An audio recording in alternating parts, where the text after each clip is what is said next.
इसके बारे में बात करते हैं। हमारे साथ मौजूद हैं अवैस भाई, manager of installation at Neuron. तो चलिए शुरू करते हैं, बात करते हैं कि इनके साथ। तो अवैस भाई बताएंगे आप कि जो वापडा की तरफ से, फेस्को की तरफ से जो नई तब्दीलियां आ रही हैं और जो नई SOPs आ रहे हैं, वो उसके बारे में थोड़ा सा हमें और हमारे नाज़रीन को इसके बारे में बताएं। बेसिकली सबसे पहले मैं ये बताना चाहता हूँ कि ये जो भी SRO इशू है ये सिर्फ फेस्को के लिए लिमिटेड है और किसी भी डिस्को पे इसका इम्प्लीमेंट नहीं हो रहा, ना लेस्को पे, ना इसको पे, ना मैपको पे। ये चेयरमैन फेस्को ने ये इशू नोटिस इशू किया। सेकंड बात ये है कि ये भी हतमी नहीं है, ये ऐसे व्हाट्सएप ग्रुप पे वायरल हो रहा है, ये हतमी नहीं है। इसके बाद आपको हतमी फैसला मिलेगा। इसके मुताबिक 3 चीजें हैं। पहली बात ये है कि जो आपका नेट मीटर जो भी लगता है, ग्रीन मीटर, रेजिडेंशियल में या इंडस्ट्रीज में, पहले इंडस्ट्रीज में लगता था तो 2 लगते थे, 1 मीटर लगता है, एक बैकअप में मीटर लगता है। अब रेजिडेंशियल में भी आके 2 मीटर लगा करेंगे, एक घर के लिए लगेगा, दूसरा बैकअप मीटर होगा। सिंपल ये है कि 32 से 40 हजार का खर्चा ऐड हो गया क्योंकि ग्रीन मीटर की इतनी प्राइस है।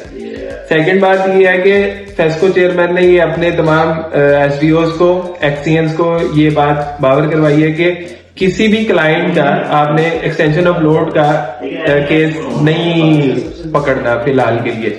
एक्सटेंशन ऑफ लोड फिलहाल के लिए टोटल बंद है। अगर कोई क्लाइंट उसका सिंगल फेज का मीटर है और वो नेट मीटरिंग करवाना चाहता है तो सबसे पहले उसको सैंक्शन लोड बढ़ा के 3 फेज पे कन्वर्ट होना पड़ता है, उसके बाद वो ग्रीन मीटर के लिए अप्लाई करता है। तो एक्सटेंशन ऑफ लोड का अभी कोई भी केस कोई भी सब डिवीजन में नहीं इंटरटेन किया जा रहा। उसकी बेसिक वजह क्या है या उसकी क्या रीजन है, वो तो ईद के बाद वाज़ेह होगी सिचुएशन।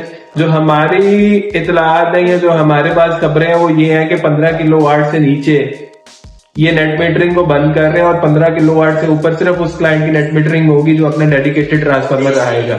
जनरल ड्यूटी ट्रांसफार्मर पे कोई भी नेट मीटरिंग अब से नहीं की जाएगी। रिसेंटली फेस्को के बाद बहुत ज्यादा केसेस ऐसे आए हैं कि कुछ घरों में 5 से 7 किलोवाट में नेट मीटरिंग करवा के फिर वो पीछे से अपना सेटअप बढ़ा लेते हैं और वो अपने ट्रांसफार्मर जो जनरल ड्यूटी ट्रांसफार्मर है, शेयर ट्रांसफार्मर है, बाकी इलाके वालों का भी है, तो उसको नुकसान हो रहा है। असल में ट्रांसफार्मर्स की म्याद भी पूरी हो चुकी है, ना उनकी ऑयल टेस्टिंग होती है, ना उनका लेवल चेक होता है, तो वो भी बस पूरा काम कर रहे हैं। ये वजह है कि इसकी वजह से SRO जो भी चेयरमैन फेस्को है उसने ये नोटिस इशू किया है। ये बात मैं फिर आपको बताना चाहता हूँ कि ये सिर्फ फेस्को पे इम्प्लीमेंट हुई है ये बात, और इम्प्लीमेंट नहीं हुई, इसका नोटिस व्हाट्सएप पे वायरल हुआ है। ईद के बाद इंशाल्लाह कंडीशन वाज़ेह होगी, लेकिन इससे काफी ज्यादा कंपनीज को फर्क पड़ा है। फिलहाल काफी ज्यादा केसेस ऐसे हैं जो होल्ड पे हैं, तो ईद के बाद इंशाल्लाह सूरत वाज़ेह होगी। बस भी जैसा कि आपने बताया कि फेस्को की तरफ से कुछ नई तब्दीलियां आ रही हैं और कुछ नए SOPs जो ईद के बाद वाज़ेह होंगे, तो इसमें ये है कि कस्टमर, जो सोलर के कस्टमर में बड़ा इफेक्ट पड़ने वाला है। देखिए जैसे कि आपने बताया कि जो प्राइवेट नेट मीटर इंस्टॉल होंगे, जो प्राइवेट जो कस्टमर है परचेज करेंगे, तो इसमें कॉस्ट ऑफ नेट मीटरिंग बढ़ जाएगी।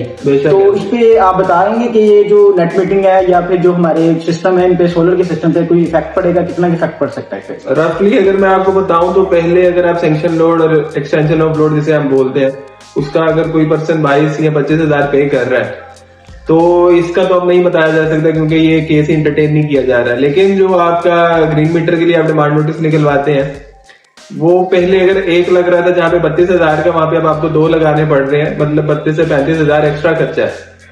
और पहले तरफ अगर आपका SDO अप्रूवल देता था तो अब एक्सीएन SC तक भी बात जाएगी, अब उनके अप्रूवल भी शामिल होंगे। इन केस एक तो इसमें टाइम आपका बढ़ जाएगा।